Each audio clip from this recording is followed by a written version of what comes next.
Amoroso Padre Celestial, estamos delante de tu presencia porque tú nos has invitado. Venid confiadamente ante el trono de la gracia, nos has dicho. Gracias, Señor, porque escuchas siempre y porque contestas siempre. Gracias también por la oportunidad que nos das esta tarde de reunirnos para estudiar tu palabra, para escuchar la voz de tu Espíritu Santo que habla en nuestros corazones, nos invita, nos llama. Ayúdanos, Señor, danos fuerzas para que podamos entregarnos a ti, contestar a esa invitación, aprender no solamente con nuestras mentes, sino también con nuestra vida espiritual, con nuestra voluntad. Te pedimos que bendigas también a aquellos que verán el video más tarde, que tu Espíritu Santo también sea impartido para que ellos comprendan, entiendan, recuerden y se entreguen a lo que tú quieres hacer en la vida de ellos, así como en la de nosotros. En el nombre de Jesús. Amén. Entonces, siendo que es la segunda parte de nuestros versículos de memoria, comenzamos con Éxodo 20, 8 al 11. Acordarte has del sábado, día de reposo para santificarlo. 6 días trabajarás y harás toda tu obra, mas el séptimo día será reposo para Jehová tu Dios. No hagas en él obra alguna, ni tú, ni tu hijo, ni tu hija, ni tu siervo, ni tu criada, ni tu bestia, ni tu extranjero que está dentro de tus puertas. Porque en 6 días, aquí está la razón por la cual se nos pide que le permitamos a Dios que lo haga en nosotros, ¿verdad? La razón es porque en 6 días, la creación, Dios hizo los cielos y la tierra, la mar y todas las cosas que en ellos hay, y reposó el séptimo día. Por tanto, Jehová bendijo el día de reposo, el día sábado, y lo santificó. Luego viene Romanos 5, 20 y 21. La ley empero entró para que el pecado creciese. Mas cuando el pecado creció o abundó, sobrepujó la gracia. Para que de la manera que el pecado reinó para muerte, así también la gracia reine por la justicia para vida eterna. Por Cristo Jesús, Señor nuestro. Es mediante Él que toda bendición, toda promesa se hace efectiva. Luego Isaías 53:5, mas Él herido fue por nuestras rebeliones, molido por nuestros pecados. El castigo de nuestra paz sobre Él, y por su llaga fuimos nosotros curados. Eso fue Isaías 53:5. Luego viene 2 Corintios 3:18. A medida que yo los voy repitiendo aquí, ustedes también pueden irlos repitiendo allá. Tienen sus micrófonos apagados, pueden repetirlos en voz alta. 2 Corintios 3:18, por tanto nosotros todos, mirando a cara descubierta, sin pelo, ¿verdad? Sin espejo, como en un espejo, sin un velo, la gloria del Señor, somos transformados de gloria en gloria, en la misma semejanza o en su misma imagen, dice en otras versiones también, como por el Espíritu del Señor. Hechos 4:12. Y en ningún otro hay salud o salvación, porque no hay otro nombre debajo del cielo dado a los hombres en el que podamos ser salvos. Hechos 4:12. Luego Apocalipsis 14:12. Aquí está la paciencia de los santos, o la perseverancia, quiere decir, de los santos. Aquí están los que guardan en manera de que los atesoran, los aprecian, guardan los mandamientos de Dios y la fe de Jesús. Entonces, pueden guardar los mandamientos, pueden atesorarlos, pueden hacerlo realidad en ellos, porque la fe de Jesús obra en ellos para que puedan hacerlo. Luego viene Mateo 11, 28 al 30, venid a mí. ¡Qué invitación! Venid a mí todos los que estáis trabajados y cargados, que yo os haré descansar. Llevad mi yugo sobre vosotros y aprended de mí, que soy manso y humilde de corazón, y hallaréis, ahí está la profunda certidumbre de esa promesa, y hallaréis descanso para vuestras almas. ¿Por qué? Porque mi yugo es fácil y ligera o liviana mi carga. Eso fue Mateo 11, 28 al 30. Y el último que habíamos añadido de la última vez que nos reunimos, el 25 de septiembre, fue Éxodo 33, 14. Y se parece mucho a Mateo, el que repetimos de Mateo 11. Hablando aquí, Dios le dijo a Moisés y al pueblo de Israel. Él dijo, mi rostro irá contigo y te haré descansar. Si el rostro va con nosotros, quiere decir que su presencia va con nosotros. Hay otras versiones que lo traducen como presencia. Él dijo, mi presencia o mi rostro irá contigo y te haré descansar. Si nos sentimos agobiados, ansiosos, estamos sobrecargados de trabajo y el cansancio nos lleva hasta el punto en que no sabemos ni qué pensar, recordemos, tenemos una invitación abierta todo el tiempo. Venid a mí, que yo os haré descansar. Te haré descansar. Dice en muchos lugares en la Biblia, ya sabemos de dos. Así que aceptemos la invitación, que esa invitación no nos va a fallar. Ok, regresemos entonces ahora a nuestro estudio. Estamos en el capítulo 39 de nuestro libro, El Pacto Eterno. Capítulo 39 comienza en la página 271 y es la segunda parte de dos estudios que van unidos el uno al otro del mismo tema, el reposo prometido, parte 2. Comenzamos a leer en la página 271 y dice, los israelitas habían tomado posesión. No había faltado ni una sola de las palabras de Dios. Él les había dado todas las cosas, pero no apreciaron. Acabamos de repetir allí el versículo de Apocalipsis 14, donde se nos dice, Apocalipsis 14, 12, donde se nos dice que vamos a atesorar, vamos a guardar los mandamientos de Dios y la fe de Jesús. Y habíamos dicho que eso quiere decir apreciar. ¿Qué pasó aquí? Dios les proveyó todo, les dio todo, les cumplió toda promesa, pero no apreciaron el inmenso don, de forma que recibieron la gracia de Dios en vano. La recibieron, pero no la usaron, no la gozaron, no la supieron recibir completamente. Apenas la recibieron aquí como una teoría. Apenas la escucharon como un perro que ladra allá del vecino. ¡Wow, wow, wow, wow, wow! Y nosotros lo oímos al principio, pero después ya nos acostumbramos. Así pasó con ellos. No la apreciaron. Por lo tanto, recibieron la gracia de Dios en vano. No les sirvió. Eso es de acuerdo con 2 Corintios 6:1. Seguimos ahora al siguiente párrafo. Habían sido fieles a Dios, al menos nominalmente.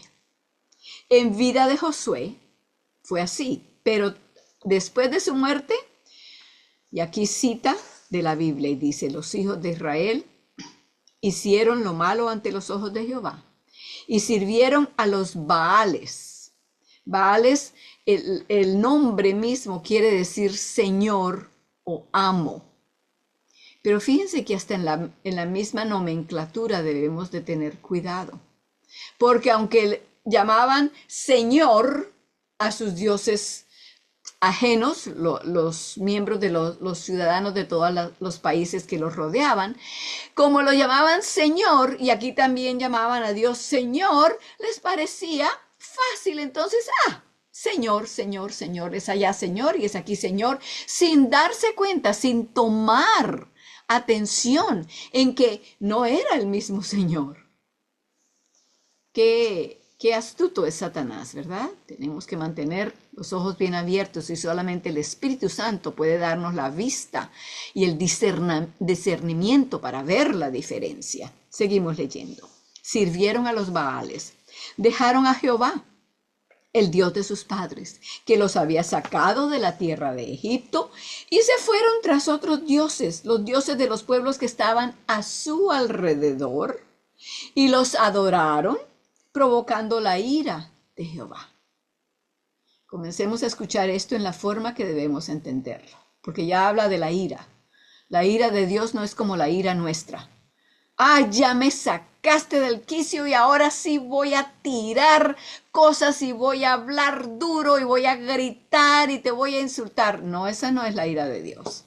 La ira de Dios es su santidad, su perfección, que llega al punto en que nuestro comportamiento, nuestra falta de atención a lo que Él nos dice, Él tiene ahora que dejar que nosotros veamos lo que su santidad hace al pecado que nosotros hemos escogido. Igual que la luz y la oscuridad. Cuando la luz entra, la oscuridad desaparece. Entonces, ¿qué sucede? Sigamos leyendo. Dejaron a Jehová y adoraron a Baal y a Astarot. Se encendió entonces contra Israel el furor de Jehová, quien los entregó en manos de salteadores que los despojaron y los vendió en manos de sus enemigos de alrededor, a los cuales no pudieron ya hacerles frente. Por donde quiera que salían, la mano de Jehová estaba contra ellos para mal, como Jehová había dicho y se lo había jurado, y se vieron en una gran aflicción. ¿Qué sucedió allí? No vamos a tener la idea que muchos tienen y dicen, ay, no es que el Dios del Antiguo Testamento, el Dios de la primera parte de la Biblia, es un Dios tan furioso, tan furioso. Un Dios lleno de ira, un Dios siempre bravo, un Dios siempre buscando dónde están las faltas para caerles con alguna maldición. Esa no es la forma en que debemos entenderlo.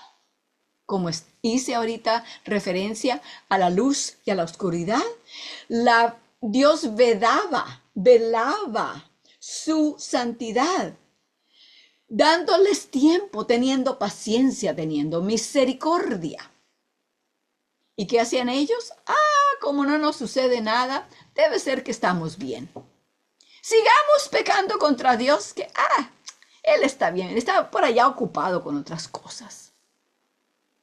Pero cuando la santidad de Dios se dejaba ver, venía a caer sobre ellos, ¿qué sucedía? Todo lo que Dios les había dicho, porque Dios no venía y los dejaba en completa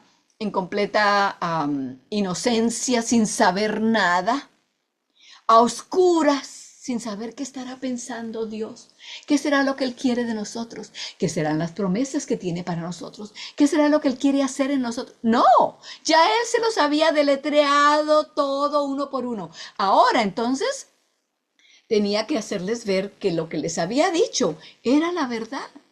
Si vas por este camino, te llevará aquí, te llevará allá, desde aquí hasta la eternidad.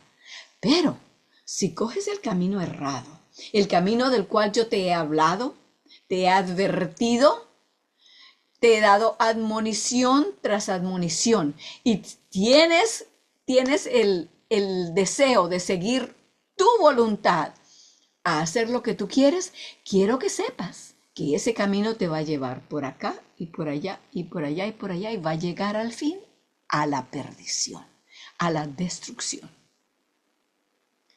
Entonces, igual que hacemos los padres, a veces tenemos que permitir, contra todo dolor de nuestra alma, que nuestros hijos, si persisten en hacer lo que se les ha advertido que no hagan, que tengan entonces los resultados de su decisión, para que así esperamos nosotros y oramos que abran sus ojos y decidan, oye, no, me voy a ir por allí porque esto es lo que va a salir al final.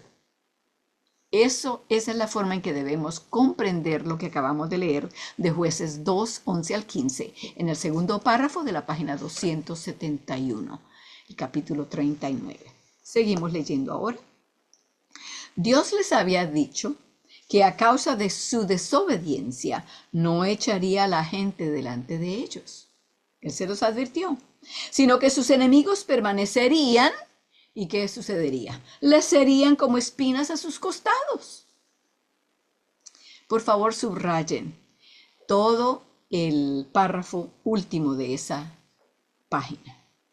Vemos, por lo tanto, que aunque Dios les dio reposo, ellos no entraron en dicho reposo. Así, fue tan cierto de ellos como de los que cayeron en el desierto, de los que murieron en el desierto, ¿verdad? Que no pudieron, y esta es la cita de la Biblia, que no pudieron entrar a causa de ¿qué? De su incredulidad. No le creyeron a Dios. Ni le creyeron en cuanto a las promesas que le hacía, ni le creyeron en cuanto a los resultados de sus decisiones si tomaban el lado que no era el lado correcto. Decidieron rebelarse y hacer lo que querían. Página 272. Ahora la sección hace una pregunta en su título. ¿Y nosotros?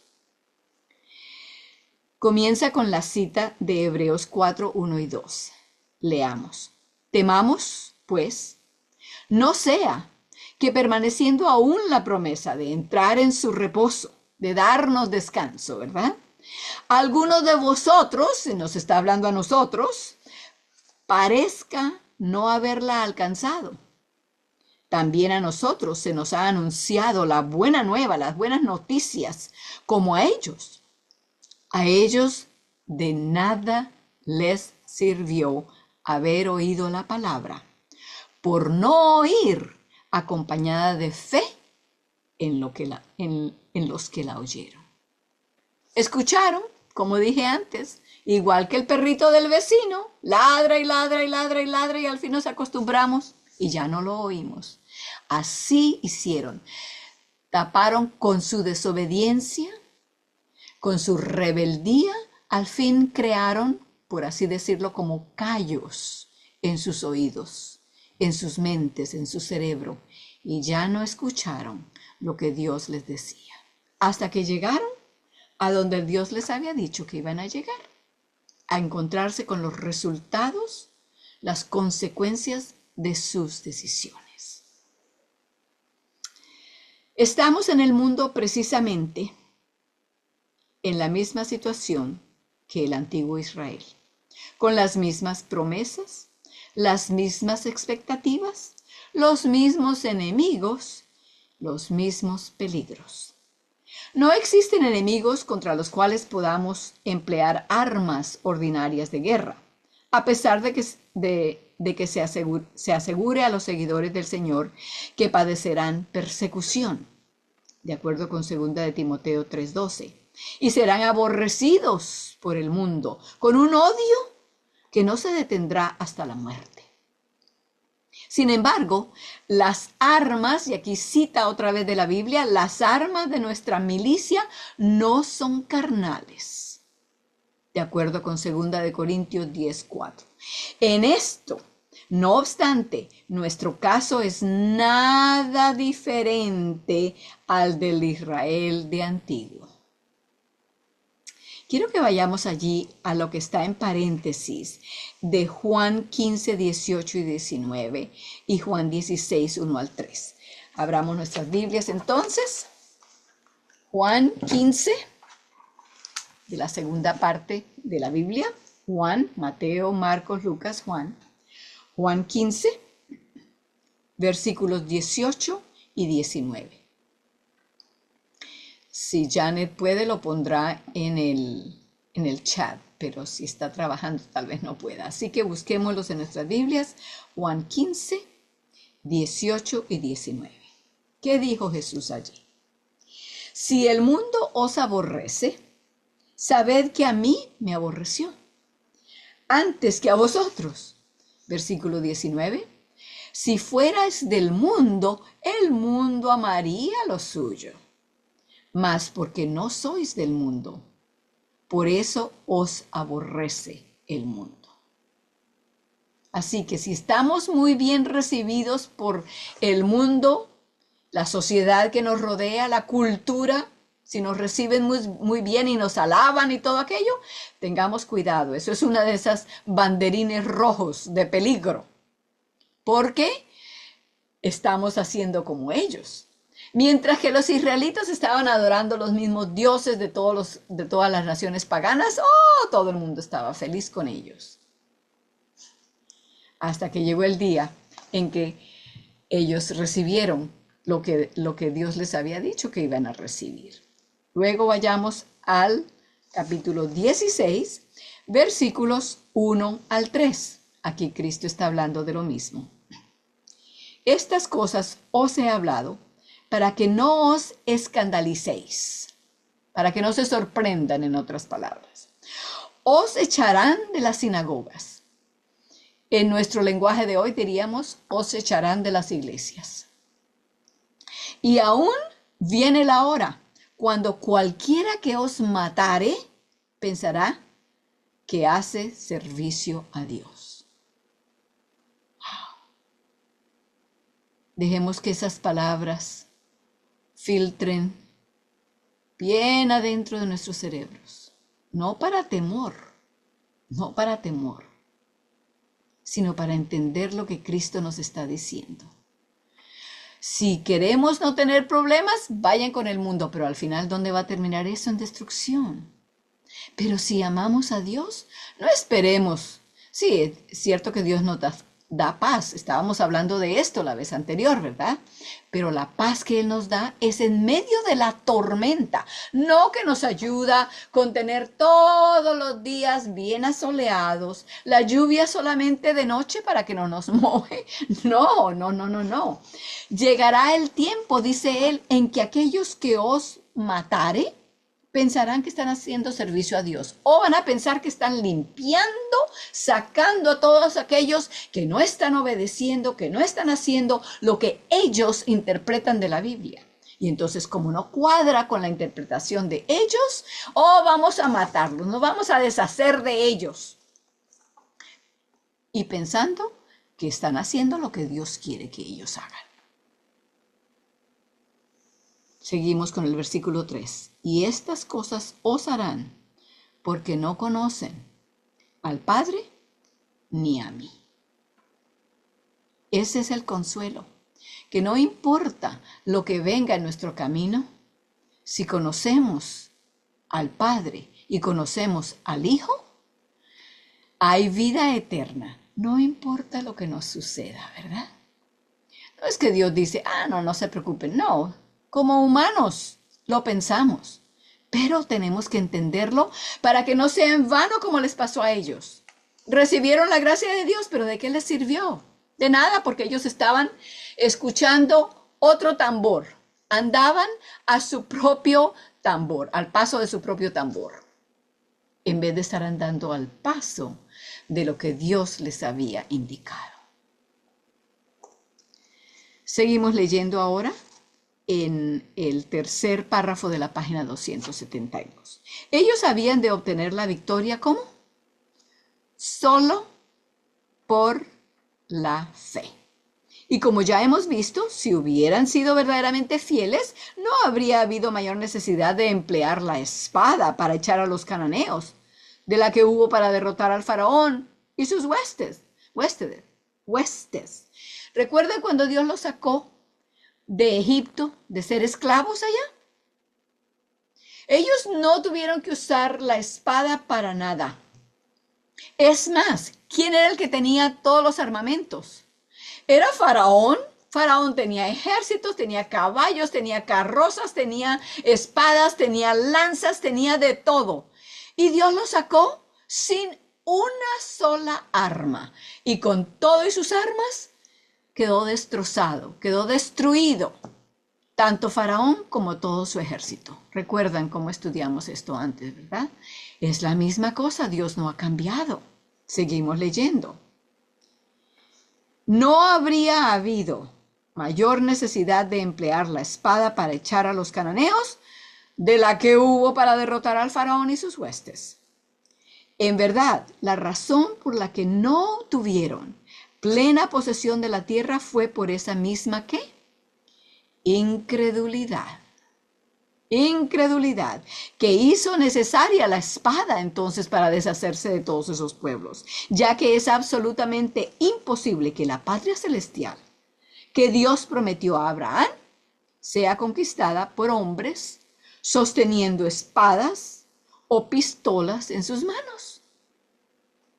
No había mayor necesidad para Israel de luchar en la antigüedad de la que tenemos hoy nosotros, ya que cuando, y aquí viene una cita de la Biblia, de Proverbios 16:7, cuando los caminos del hombre son agradables a Jehová, aún a sus enemigos los pone en paz con él.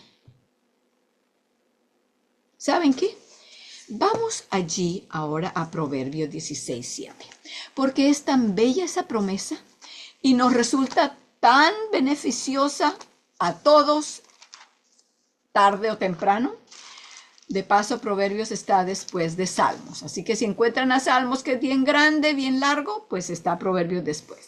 Proverbios 16:7. Lo hago así para que ustedes lo puedan buscar en sus propias Biblias, lo puedan subrayar, le puedan escribir allí una promesa para que cuando lo necesiten lo puedan encontrar. 16:7. Cuando los caminos del hombre son agradables a Jehová, aún a sus enemigos pacificará con él. ¿Ok? Volvamos entonces al libro. El último párrafo de la página 272. Cuando Cristo ordena a sus seguidores que se abstengan de luchar y les advierte que si lo hacen perecerán, no está introduciendo un nuevo orden de cosas, sino que está reconduciendo a su pueblo de regreso a los primeros principios.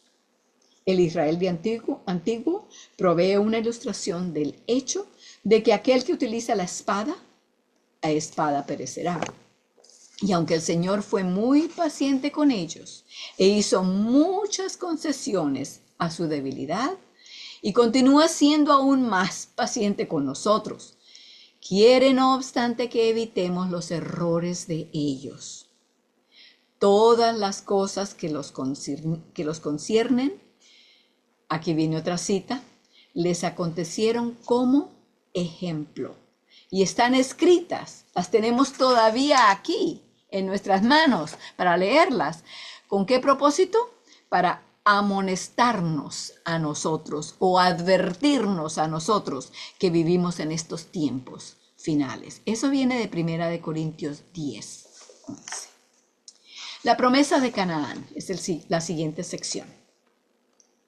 Pero hemos de avanzar un paso más y comprobar que nuestra situación es precisamente la del antiguo Israel y que el mismo reposo y herencia que Dios les dio a ellos y que dejaron escapar negligentemente de sus manos son nuestros. Citando de la Biblia dice, con tal que retengamos firme hasta el fin la confianza y el gloriarnos en la esperanza. Quiero entonces que miremos allí con fijeza, como dice, con tal que retengamos. Sabemos lo que quiere decir eso, ¿verdad? El vocabulario lo conocemos, pero lo que tenemos es que mantener siempre pendiente en nuestras mentes, que cuando nos dice que mantengamos o que retengamos, no es que Dios nos está diciendo esto es algo que ustedes tienen que hacer. Yo les doy esto, ustedes tienen que poner de su parte ahora. Tienen que hacer esta parte porque ya yo hice mi parte. No. ¿Qué quiere decir eso? Que retengamos quiere decir que sigamos entregándonos al Señor. Y Él se encarga entonces de mantenernos, de sostenernos con la fe de Jesús. ¿Ok? Siempre tenemos que hacer eso porque la manera legalista de ver las cosas en la Biblia es tan enterrada en nuestros cerebros. Las raíces del legalismo van tan profundas, yo siempre digo, esas llegan hasta la China, de lo profunda que van. Y tenemos entonces que aprender a escuchar las cosas como Dios las dijo, como Dios las quiso decir, con el significado que Dios tiene, no con el significado que la sociedad, la cultura, el lenguaje diario nos da. Seguimos entonces leyendo.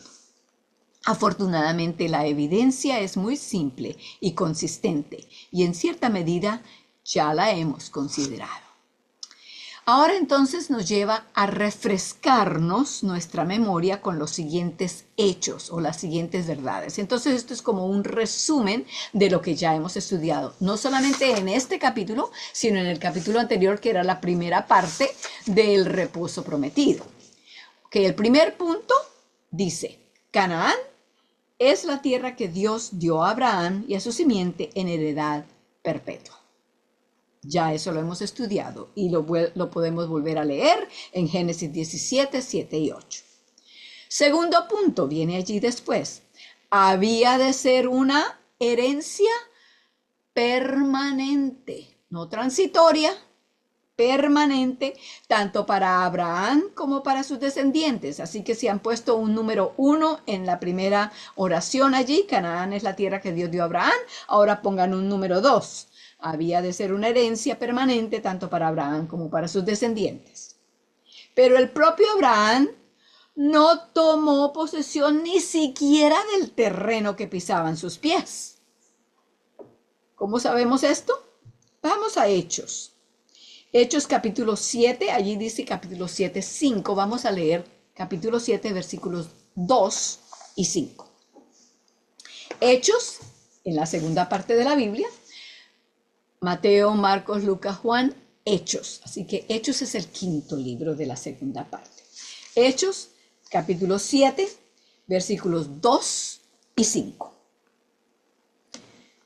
¿Qué se nos dice allí? Y él dijo, esto, de paso, este capítulo 7 es el sermón de Esteban antes de que fuera apedreado. ¿Ok? Entonces Esteban, uno de los miembros de la ciudadanía judía, y les está hablando a los judíos, recordándoles de muchas cosas. Todos saben lo mismo que él sabe, pero se los está trayendo a la memoria para que ellos vean cómo eso se aplica para los días en que ellos estaban viviendo. Dice en el versículo 2, y él dijo, varones, hermanos y padres, oíd.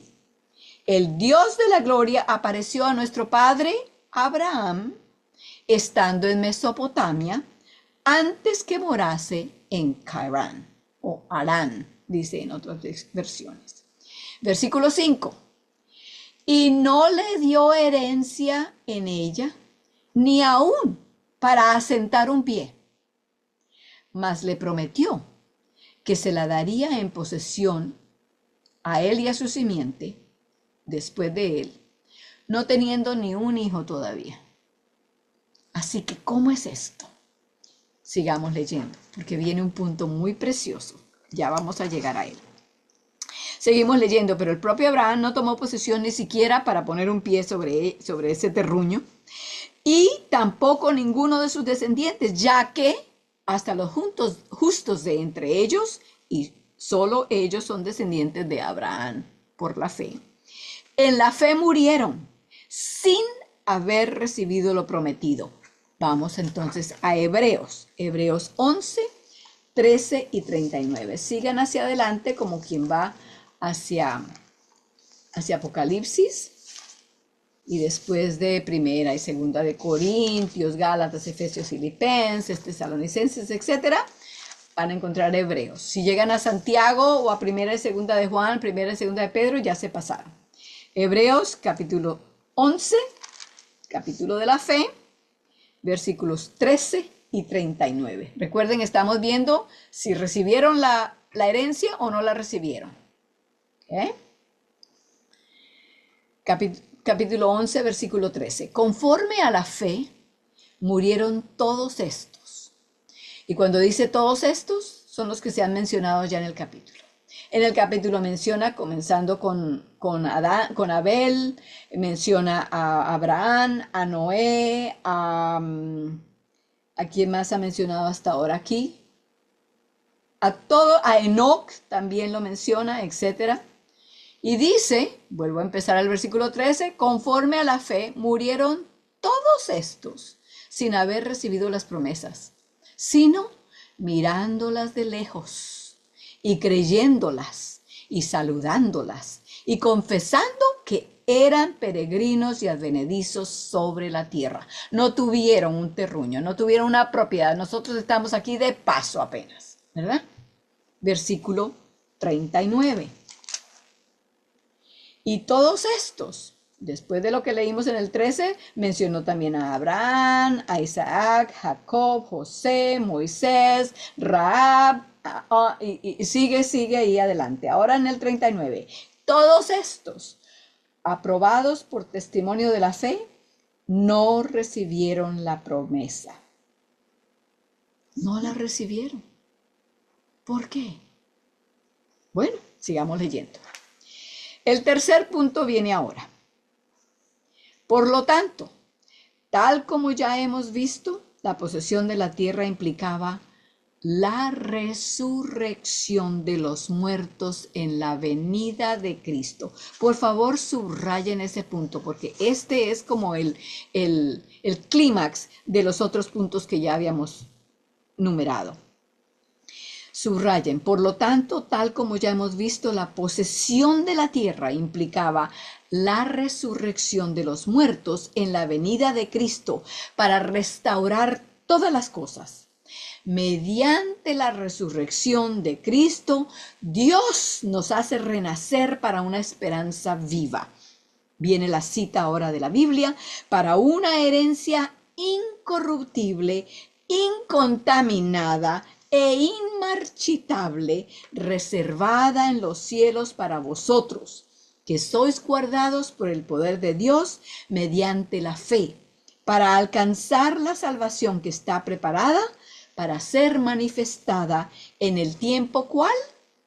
En el tiempo final. Por eso ellos no la han recibido. Ellos vivieron hace 3,000, 4,000, 5,000, 6,000 años y no la han recibido todavía. ¿Por qué? Porque es al final, cuando Cristo regrese y los muertos sean resucitados, los muertos que murieron creyendo en el Señor, cuando ellos sean resucitados, entonces la promesa será hecha realidad. Sigamos leyendo. Un reino mundial.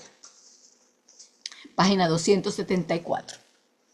Pero la posesión de la tierra de Canaán significaba nada menos que la posesión de todo el mundo, como vemos al relacionar varios versículos. Vamos a Génesis capítulo 15. Génesis, el primer libro de la Biblia, capítulo 15, versículo 6. Génesis 15, versículo 6. Aquí encontramos a Dios hablando con Abraham y lo saca afuera de la tienda y le dice que mire el cielo, es de noche, y le dice, cuenta las estrellas si es que las puedes contar. Ese número, ese va a ser el número de tus descendientes. ¿Y saben ustedes cuántos hijos tenía Abraham cuando Dios le dijo eso? Ninguno, ni uno. Su esposa ni siquiera estaba embarazada. No tenía ninguno. No que fuera de acuerdo y eso fue en el 16. Ninguno, porque eso fue en el 16. No, ese fue en el capítulo 16. Ismael. Y no era el hijo de la promesa, era el hijo que él se buscó. Seguimos leyendo. El versículo 6 dice, y creyó a Jehová. Abraham le creyó lo que Dios le dijo. Cuenta las estrellas si es que las puedes contar. Ese es el número, allá está, el número de todos tus descendientes. Y creyó a Jehová y Jehová se lo contó por justicia, por rectitud. En otras palabras, cuando Dios le mostró las estrellas, Abraham dijo, oh, ok, Señor.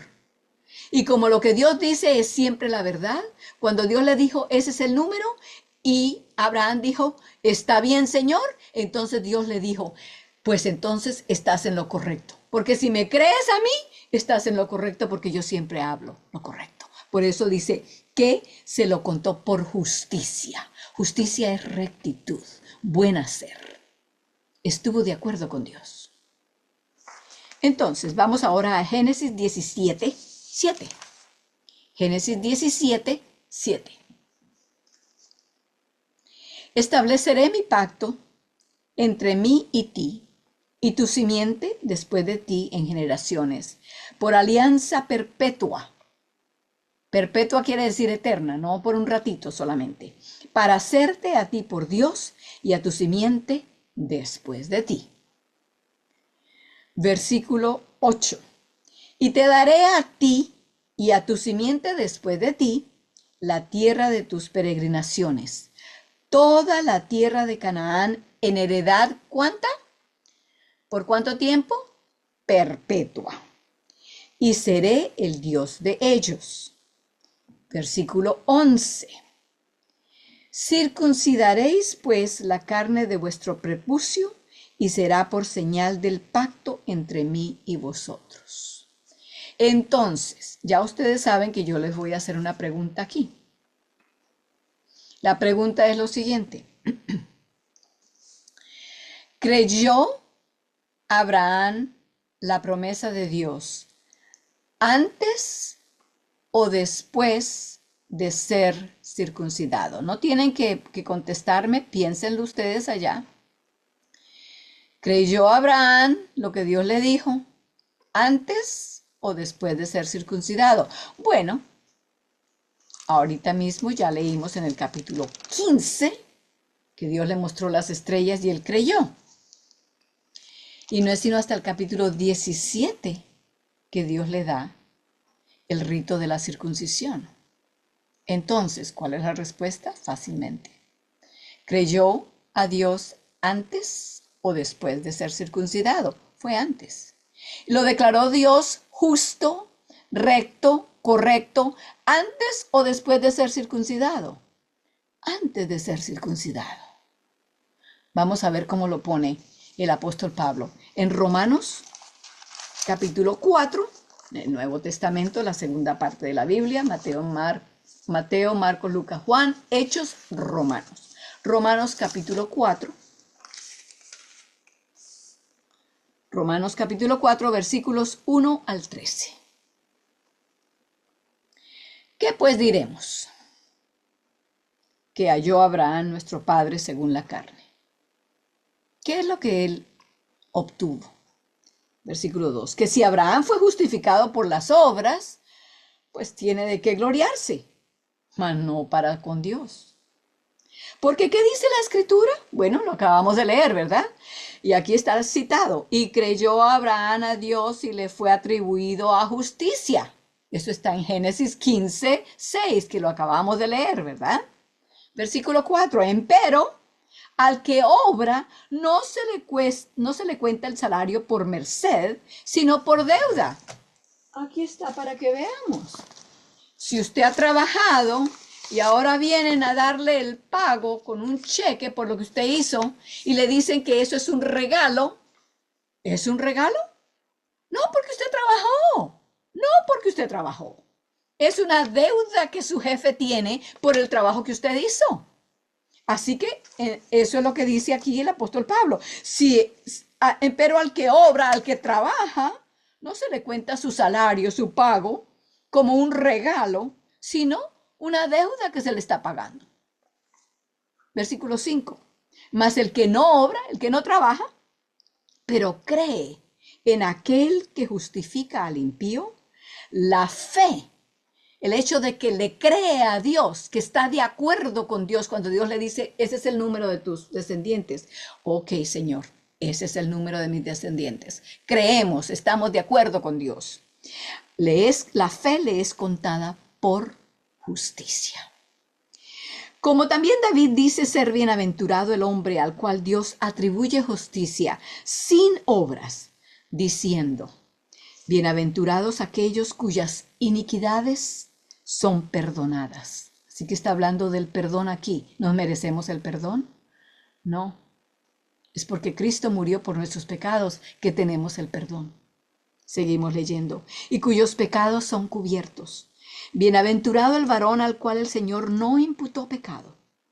¿Es pues esta bienaventuranza solamente en la circuncisión o también en la incircuncisión? ¿Le perdona Dios los pecados solamente a los que son circuncidados?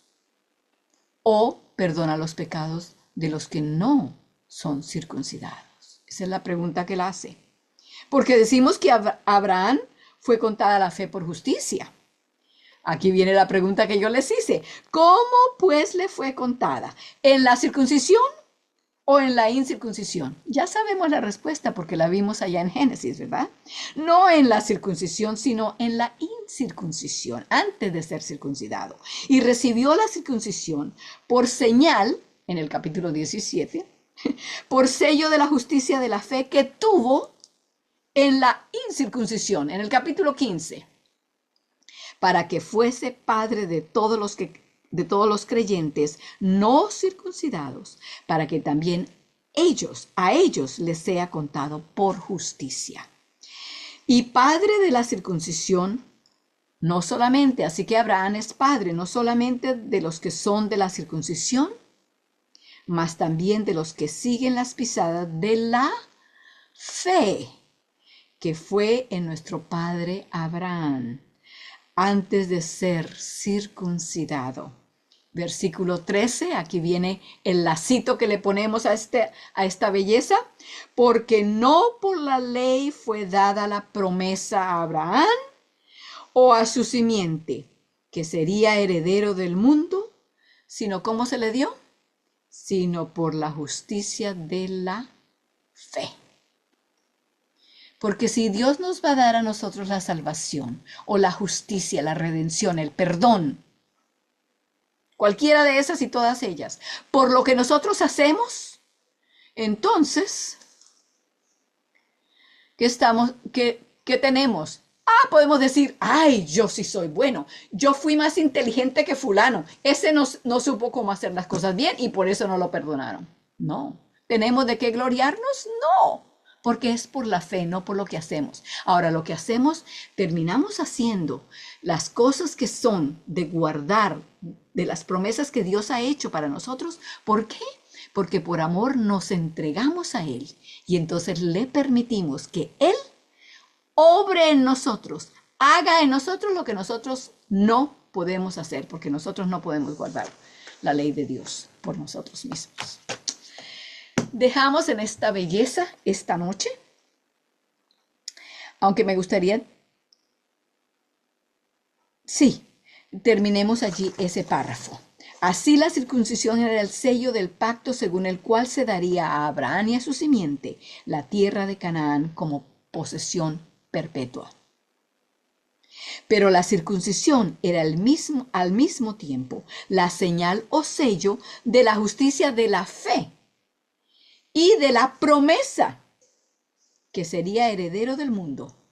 Fue dada a Abraham o a su simiente no por la ley, sino por la justicia de la fe. Subrayen el resto de este párrafo en el cual vamos a terminar allí.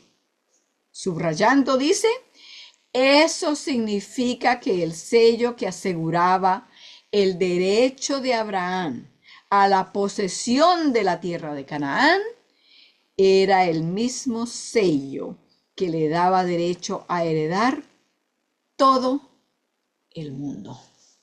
Seguiremos hablando de esto porque esto se pone todavía mejor.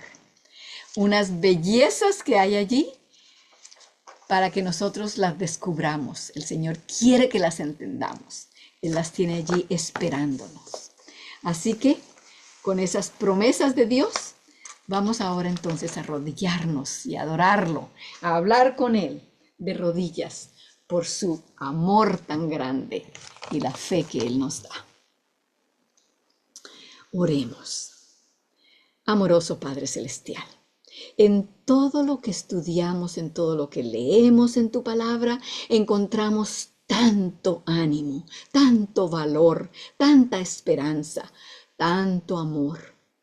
Nos sentimos, y no por un sentimiento solamente, pero sabemos que somos aceptados por ti por medio del sacrificio de Cristo, no por nuestras obras, porque si no, ¿a qué vino Cristo?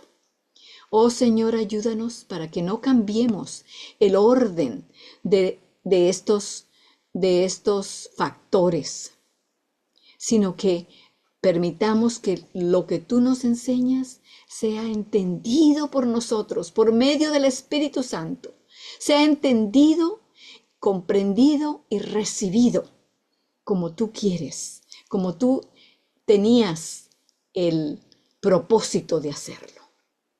Señor, esperamos la mañana de la resurrección, cuando veremos a nuestros amados que ahora descansan en ti, y cuando recibiremos la promesa que tú le hiciste a Abraham. Toda la tierra será la heredad de los redimidos.